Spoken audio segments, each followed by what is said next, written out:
समास पार्ट 2 में फिर से आपका स्वागत है स्टैंडर्ड 9 के लिए।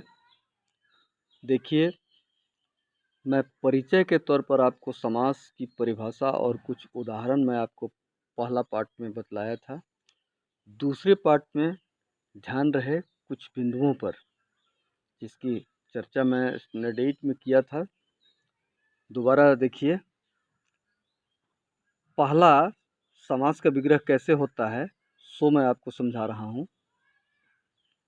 पहला है, जब समस्त पद के सभी पदों को अलग अलग किया जाता है तब उस प्रक्रिया को समास विग्रह कहते हैं।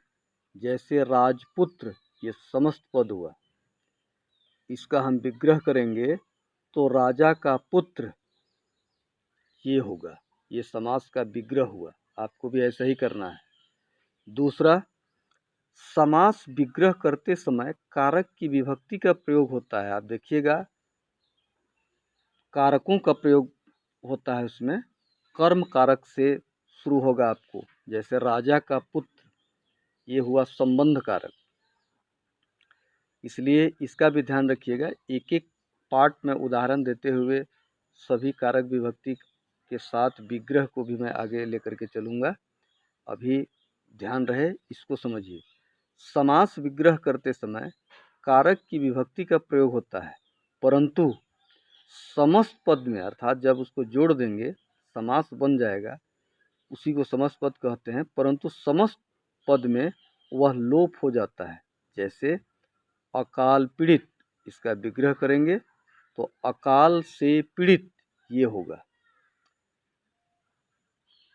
तीसरा जो है, कई बार विभक्ति के स्थान पर कई पद होते हैं, जो मैं आपको चर्चा किया। आप समास की परिभाषा में भी आप ऊपर देखिएगा, उसमें आपको विभक्ति के स्थान पर कई पद आ जाते हैं। इसलिए फिर से एक बार इसको देखिए।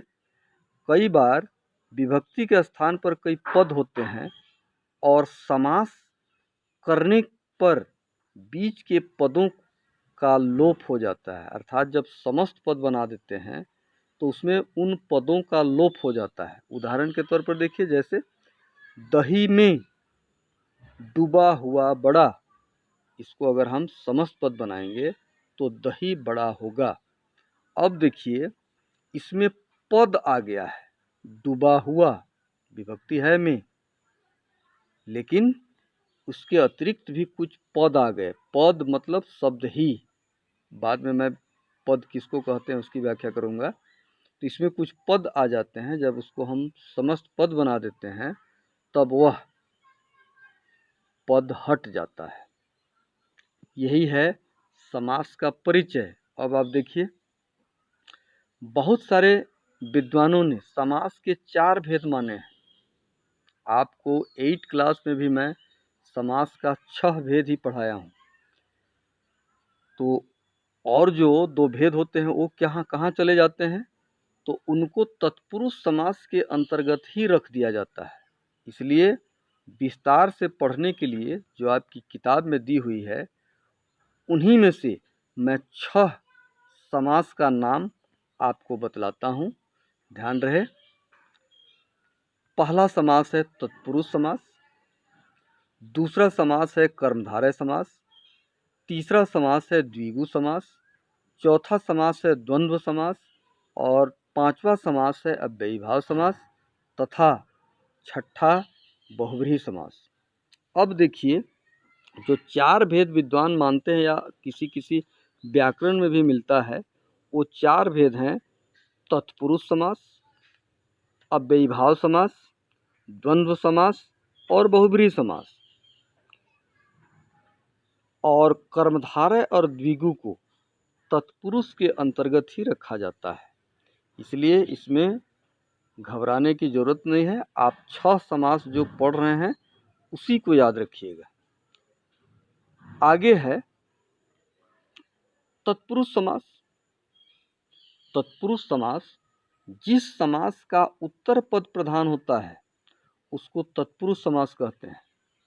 उत्तर पद का मतलब 2 पद होता है, जिसमें दूसरा पद जो होता है वही प्रधान होता है। इसलिए परेशान होने की ज़रूरत नहीं है। पद पहला दूसरा 2 पद होते हैं, तत्पुरुष में दूसरा पद प्रधान होता है, उसी को उत्तर पद कहा जाता है।